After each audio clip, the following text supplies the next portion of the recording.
Ceremonia por la memoria y la justicia, en donde vamos a rendir homenaje a dos grandes luchadores sociales, recordando su trayectoria y renombrando dos de los espacios más importantes de esta institución que hoy tiene el honor de contar con su presencia.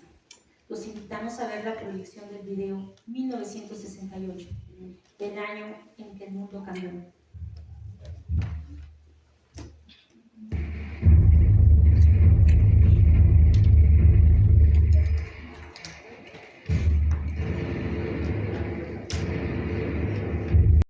Especiales que hoy nos acompañan. Manuela Álvarez Campa, hija de Raúl Álvarez Garín. Un aplauso, por favor.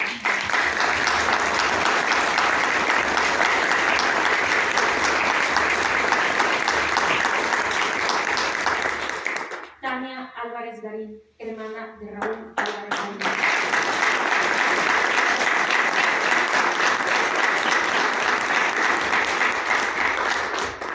Maestro Félix Hernández Gamundi.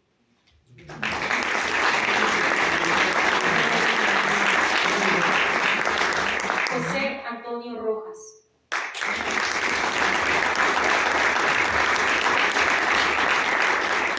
Dulce González.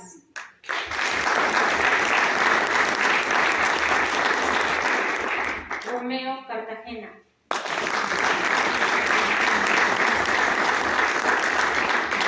Cuauhtémoc Batres.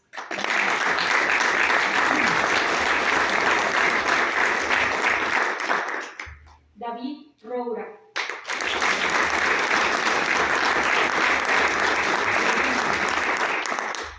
Ana María Muñoz.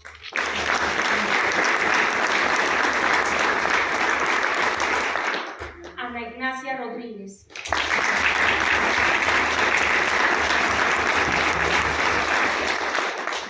Juan Francisco Ramírez Estrada.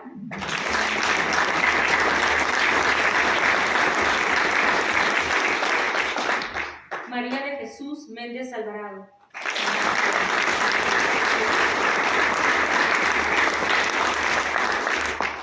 Mirtocleya Adela González Gallardo.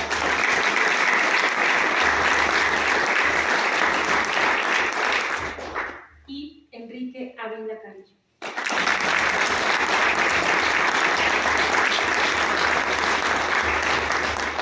Les voy a pedir también un aplauso especial para los miembros del Comité del 68.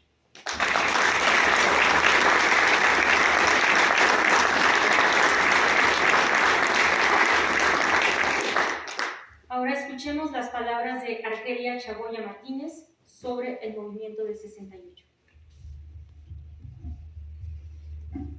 Hola, ¿qué tal? Muy buenos días. Les repito mi nombre, yo soy Argelia Chagoya. Primeramente, quiero iniciar esta conversación diciéndoles que la memoria no solamente es una cuestión del pasado, también hay que vincularla con el presente y con el futuro. El movimiento de 1968 en México persiguió un sueño libertario, removió profundamente el autoritarismo dominante, es decir, los cimientos de este autoritarismo. Recordemos que el movimiento del 68 no debe de reducirse solamente a lo que sucedió el día 2 de octubre en Tlatelolco. También hay que tener en cuenta que el movimiento estudiantil también fue social y parte de los que participaron fueron personas que pertenecieron a clases populares. No solamente fueron jóvenes preparatorianos, universitarios de la UNAM, del Politécnico y de muchas otras universidades a lo largo y ancho del país. También hay que recordar el papel que hicieron las mujeres, las amas de casa, los padres de familia, los profesores, los campesinos, los obreros y otros sectores populares. Para ellos, mis respetos y también hay que tenerlo en cuenta y no olvidarlo. La lucha libertaria implicó una gran transformación social en México que dio pie a una vida más democrática en el país. El contexto, hay que recordarlo, se dio en medio de una efervescencia planetaria de las luchas que ocurrían en muchas partes del mundo. en China, las revoluciones en África, las luchas contra el colonialismo, también las revoluciones en cuanto a la cultura, el cine, el arte, la literatura. Tampoco hay que menospreciar la lucha del feminismo por reivindicar los derechos de las mujeres. Esto y más fue parte de la efervescencia mundial y planetaria, sin olvidar tampoco lo que ocurría en Europa, ¿no? El Mayo francés, como lo mencionaba el video, la Primavera de Praga. Pero en México, el movimiento estudiantil de 1968 es considerado un hito en la historia reciente del país.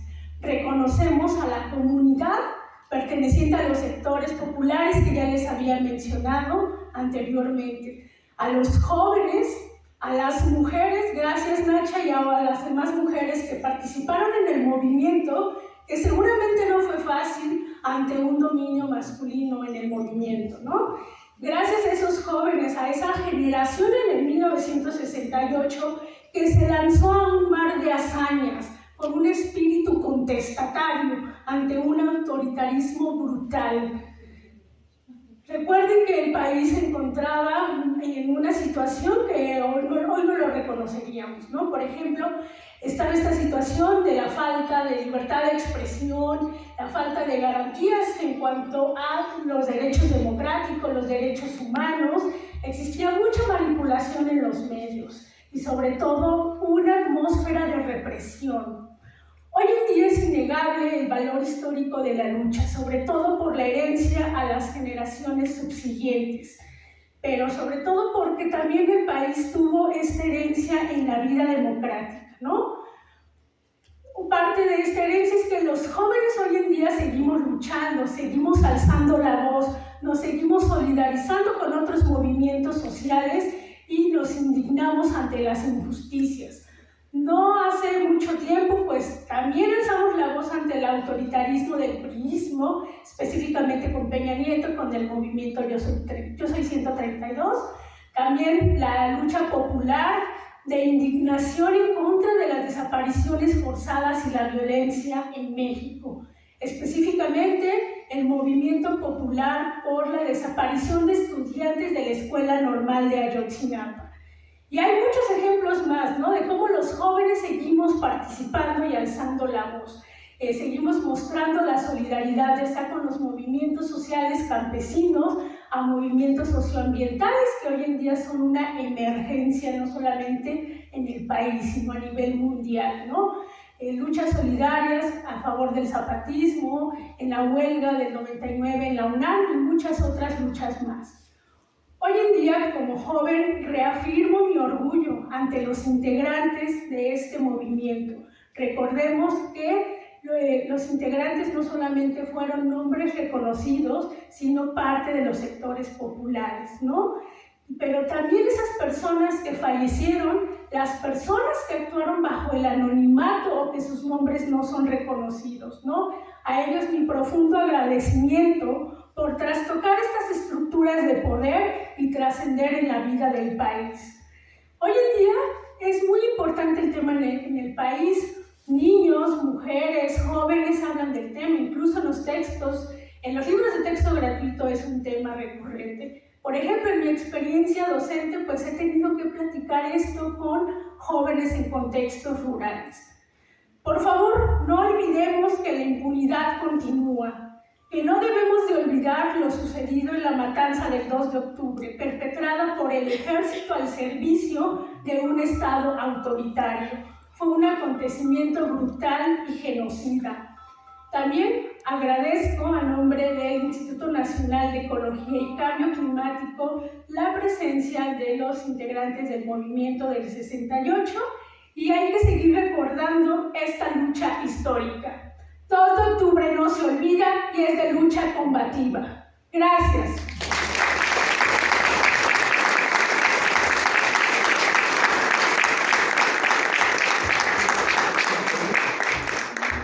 Demos el uso de la voz a David Roura. Buenos días todavía.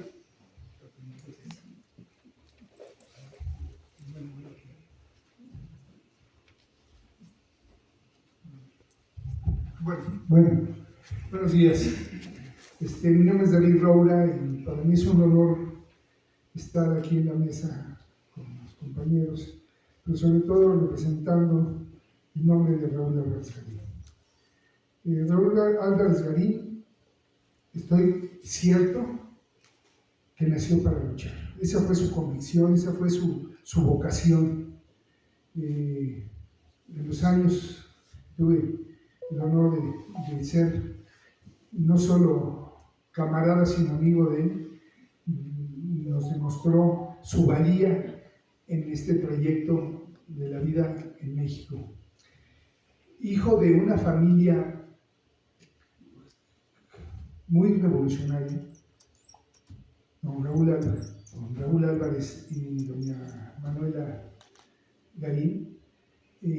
Raúl desde joven participó en los movimientos de México, tanto así que en el movimiento del 58, el movimiento ferrocarrilero, estuvo preso hasta el campo militar número 1 fue a dar.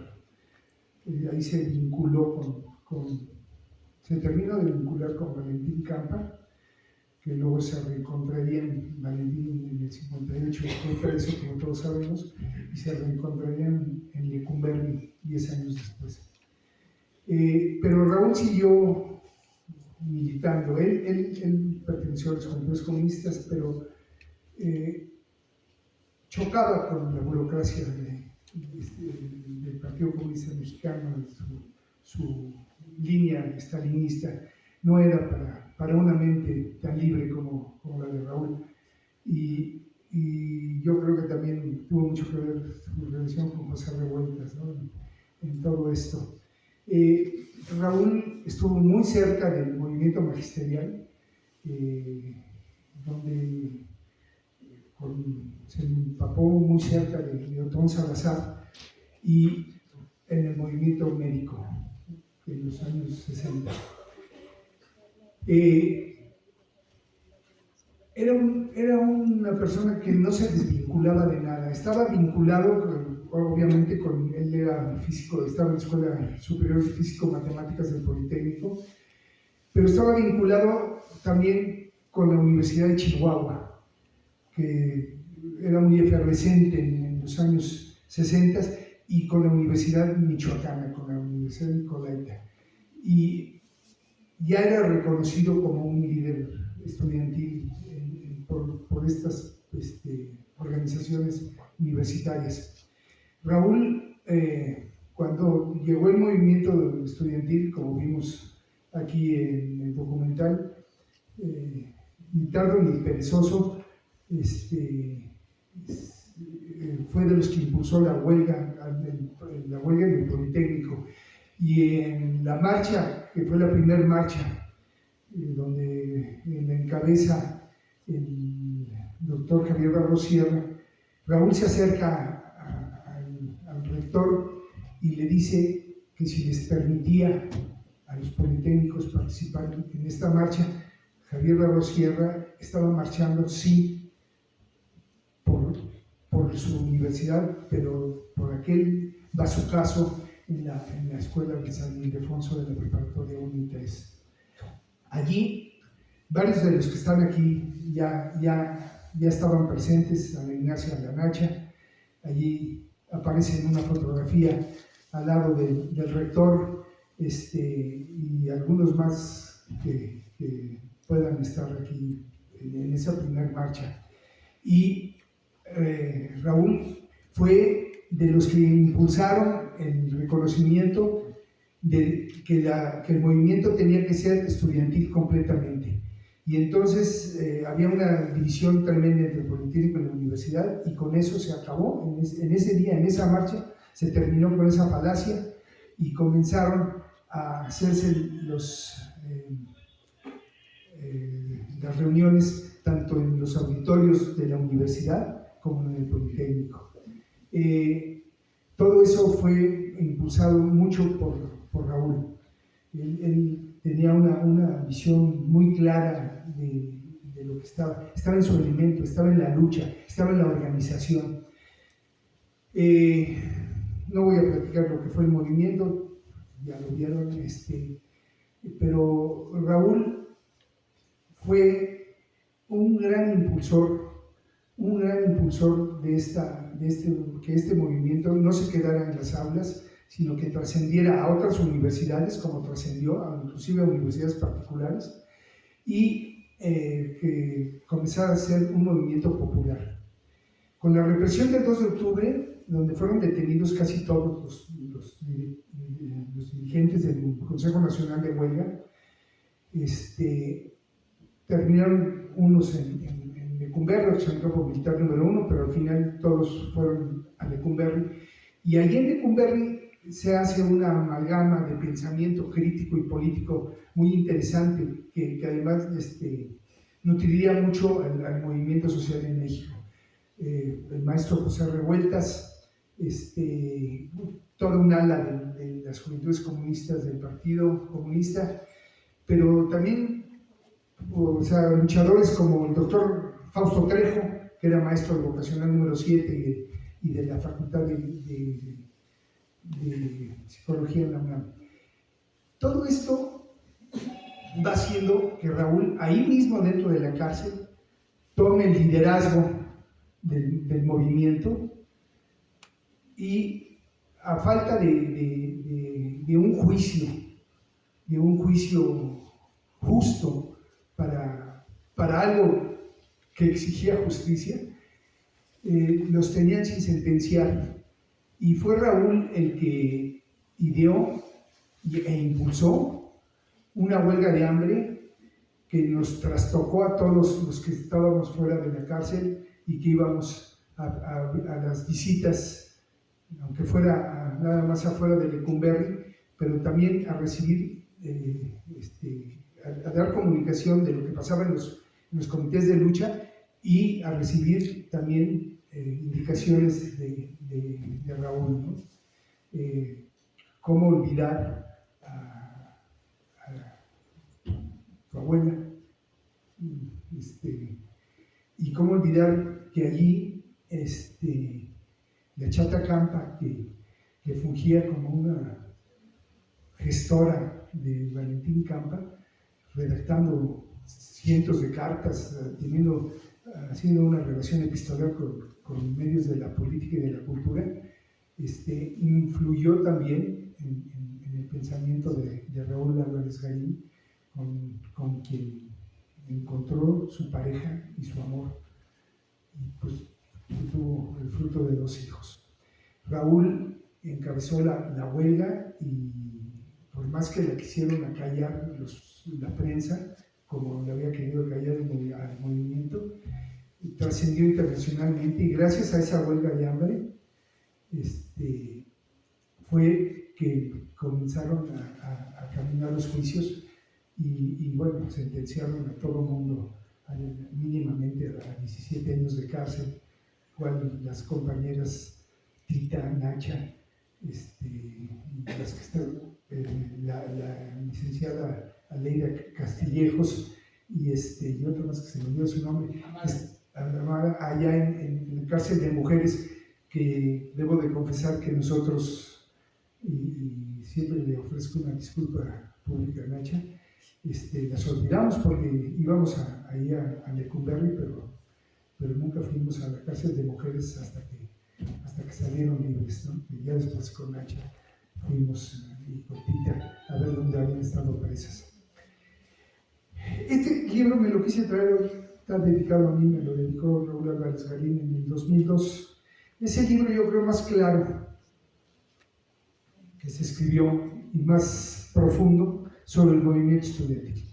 Se llama La Estela de Tlatelolco, basado en ese monumento que hicimos y que está allí clavado en la plaza de Tlatelolco. Leer este libro debería de ser un texto obligado para, como decía aquí la compañera Argelia, para que se conociera realmente la profundidad del pensamiento político del movimiento, que influyó al país en lo político, en lo cultural, pero sobre todo en lo político. Gente como Leopoldo Ayala, como Carlos Bracho, José Luis Cuevas, como René Avilés Favila, como tantos escritores y poetas, Juan Carlos Becerra, todos escribieron sobre el movimiento y todos fueron influidos por este gran movimiento del 68. Rosario Castellanos, que pues está el poema de ella ahí en de Tlatelolco. Para que vean, para que puedan medir la trascendencia de lo que ha sido el movimiento. Después de 50 y tantos años, los jóvenes a nivel bachillerato y a nivel universitario siguen preguntando y tratando de investigar qué fue lo que sucedió. Y para los sociólogos es muy importante, pero a veces no se explica cómo un movimiento ha perdurado tanto y con tanta fuerza como ningún otro, porque si hacemos cuentas, el gran movimiento de principios del siglo fue la Revolución Mexicana, pero de la segunda parte del siglo XX fue el movimiento del 68 y sigue impactando en este siglo, en este principios de siglo, y va a seguir por la inocencia, pero también por la, ¿cómo le puedo decir?, la humildad que hubo en tantas personas que participaron en el movimiento. Terminaré por decir que gracias a Raúl tuvimos preso a Luis Echeverría, gracias a la gestión, a su impulso. Él formó el Comité 68, nos convocó a los que habíamos estado desde el 68 o en el 71 y convocó a diferentes sectores. Sobre todo su compromiso fue muy cercano a las normales rurales, siempre estuvo muy cerca de las normales rurales, siempre estuvo muy cerca del magisterio.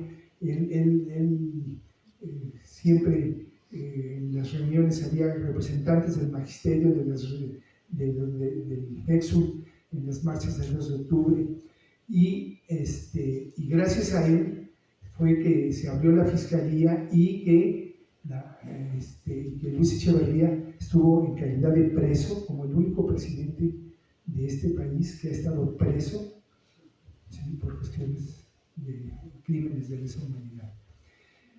Raúl luchó hasta el final. Murió de un cáncer muy agresivo. Yo recuerdo las veces que lo visité, le veía esa enjundia, esa lucha. Yo le decía, personalmente, yo a un cáncer así no le luchaba. Y me dijo, es que tengo que luchar para seguir luchando.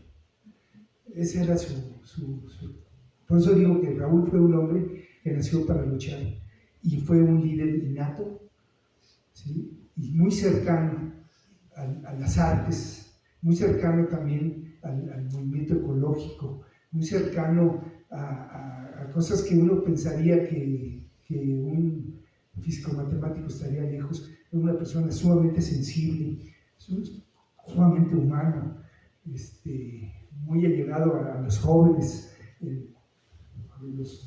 la gente del Consejo del CGH, del general de huelga del 99, reconocían en Raúl, y varios hijos del Comité 68 estuvieron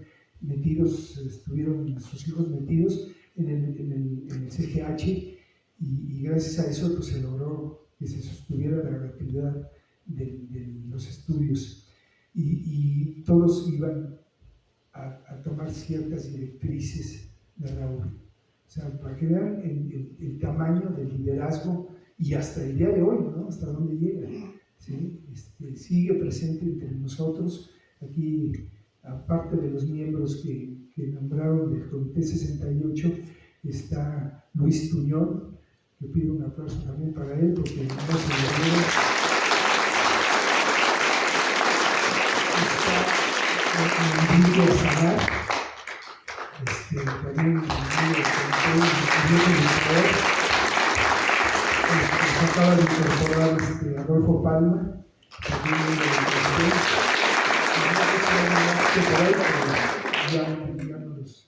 bueno, cierro con decir que para mí es un honor haber representado aquí a Raúl al lado de su gran amigo. Bueno, yo represento ahorita a Félix Hernández Gamondi, que era del ECIME, que fueron compañeros no nomás del Politécnico, sino de Lecumberri, pero también su gran amigo de la Normal, Enrique Ávila, a que le vuelvo a pedir un aplauso.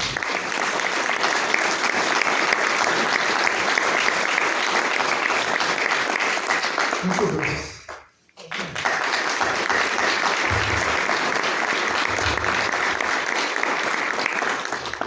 Bueno, ahora vamos a tener la intervención de nuestra compañera sobre la vida de Berta Cáceres. Gracias, pues es un honor estar en esta mesa compartiendo la palabra con ustedes.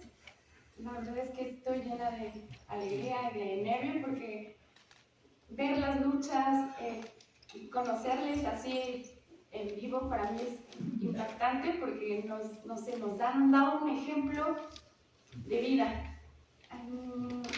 Quiero compartirles un pensamiento. Comparto las voces de quienes han sido calladas y callados, y con la palabra, que es más fuerte que una bala, traigo a la memoria la vida de la indígena, la lenca, la hija, la madre, la esposa, la vecina, la rebelde, la hondureña, la feminista, la activista, la defensora, la mujer que dio esperanza. Como la sangre de su cuerpo, cuidó del agua, de la privatización y la ultranza. Agua Zarca, resiste y en pie de lucha sigue. Nos deja el ejemplo de tejer lazos y que en su entretejer marcó con años. 1993. La confundación del Consejo Cívico de Organizaciones Populares e Indígenas de Honduras. 2009. Encabezó protestas contra el golpe de Estado. 2016, con su partida y su silencio forzado. Tenemos las letras que en una placa marcan el horizonte y que develan y perpetúan la memoria. Berta Cáceres nos ha heredado la lucha con alegre rebeldía. Que en el pronunciar tu nombre, Berta Cáceres, Berta Cáceres, Berta Cáceres, nuestro corazón se llene de fuego. Hoy somos las voces de quien gritó pidiendo ayuda. La lucha sigue y no hay mejor honra que continuar con la defensa de la vida. Son algunos pensamientos sobre su vida y me parece que este tipo de eventos, de actos, nos marcan, pero también nos dan una posición política muy clara dentro del instituto y de lo que nos queda como trabajo, no solo dentro de aquí, sino en nuestras vidas cotidianas. Es inherente que el cambio o la transformación social necesita de la ruptura del patriarcado, de terminar con la muerte de miles de defensoras que han puesto la cuerpa para defender la vida. Agradezco que con su ejemplo que nos han dado se continúe con estas luchas, pero sobre todo creo que es indispensable tejer lazos entre nosotros para continuar con este ejemplo. Gracias,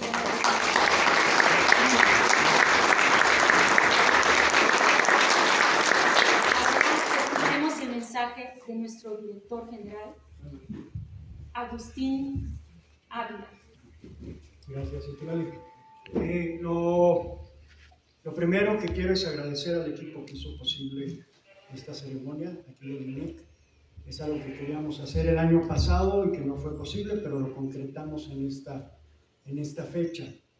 Lo segundo que quiero pedirles a todos y a todas es que demos un aplauso muy fuerte desde el corazón a los compañeros del Comité 68 que están aquí con nosotros y a los que no están.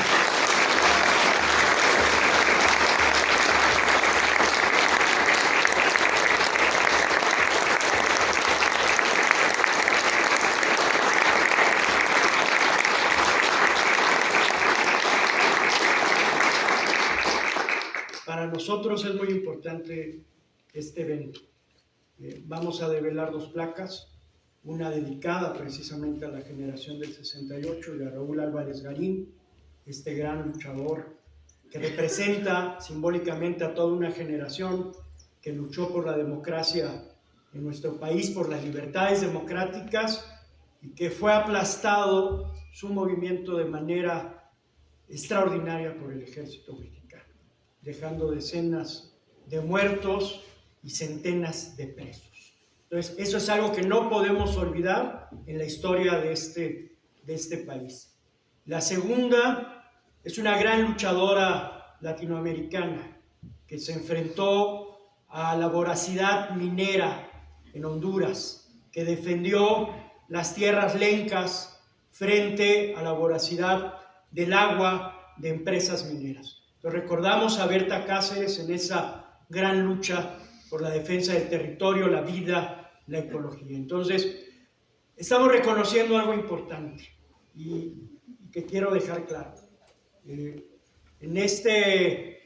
los edificios públicos del gobierno federal encontramos pues, salas Luis Donaldo Colosio, Carlos Muriño, Carlos Abascal, ¿sí? Ya algunos otros nombres que no quiero mencionar, Gustavo Díaz Ordaz, ¿no? Increíble, Carlos Jan González.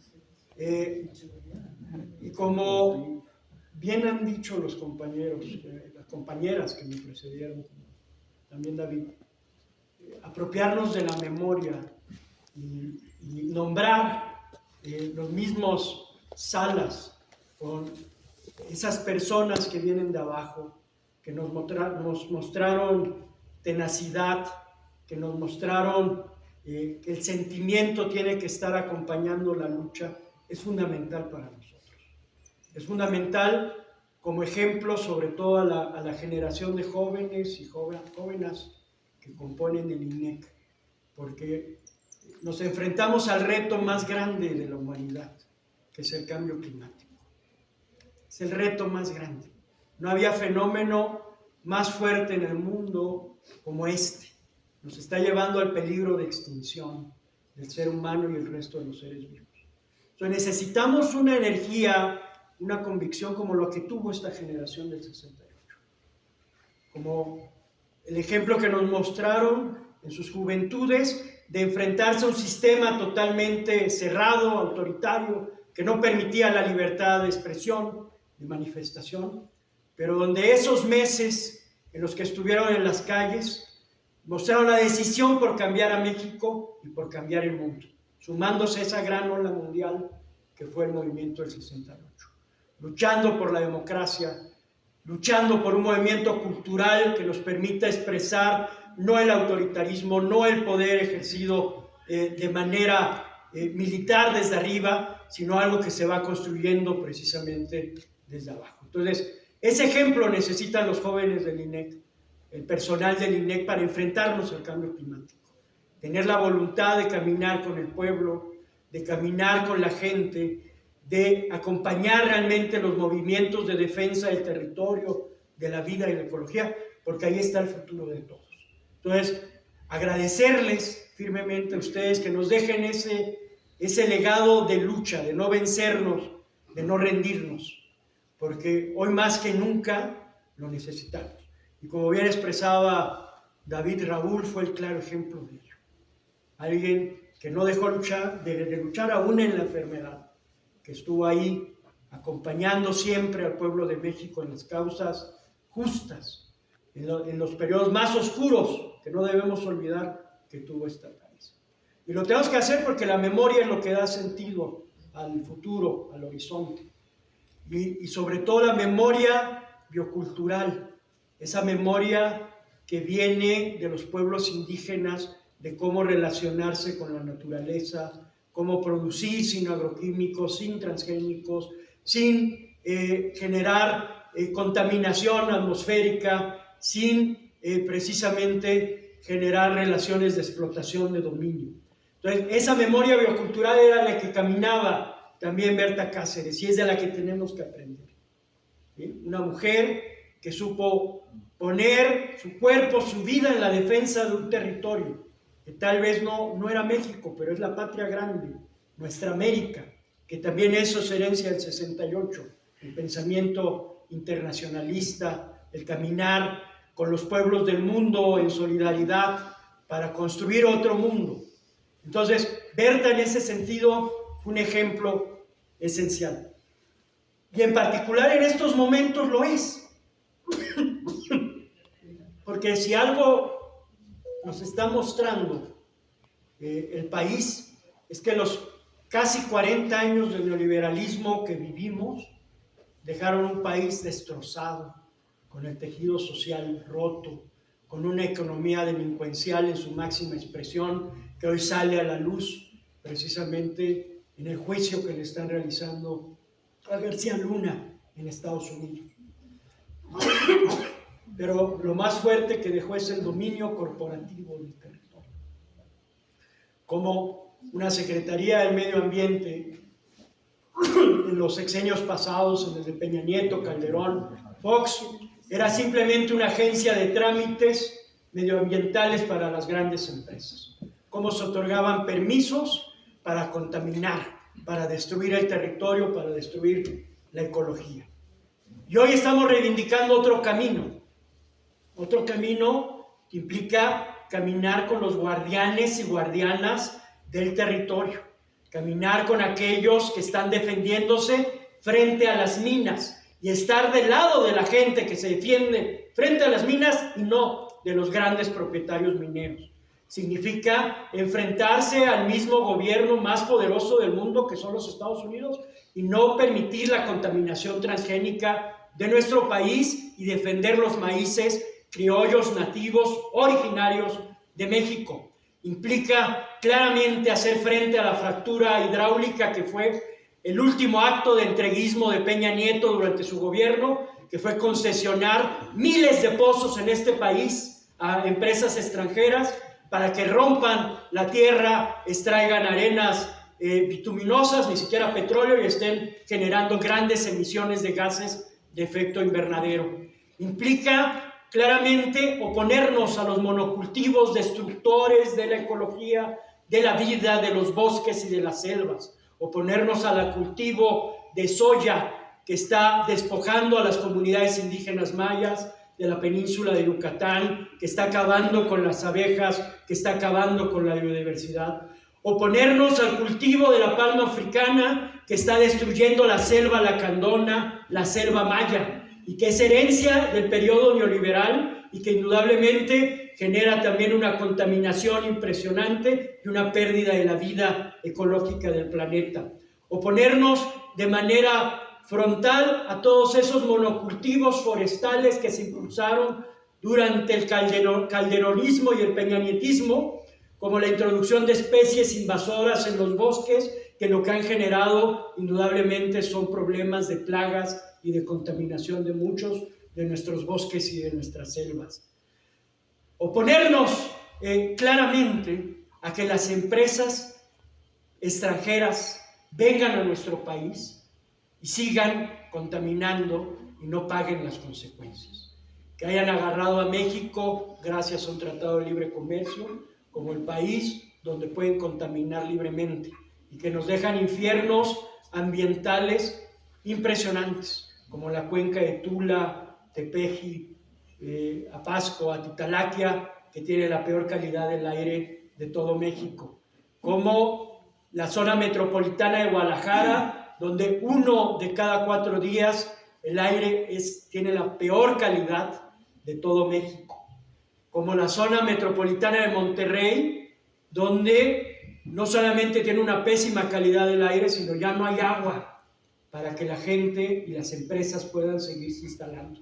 Entonces, enfrentar todos estos problemas, enfrentar eso requiere valor, requiere honestidad, requiere ejemplo.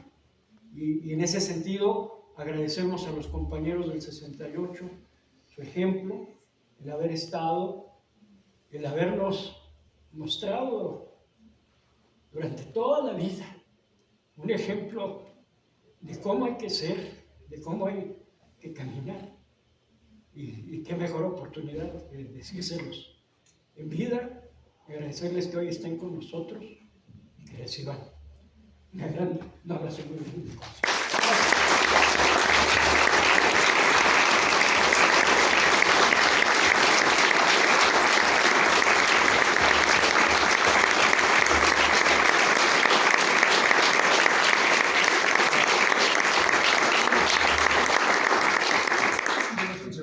Y olvidaba una frase de Raúl: en la lucha nos encontramos.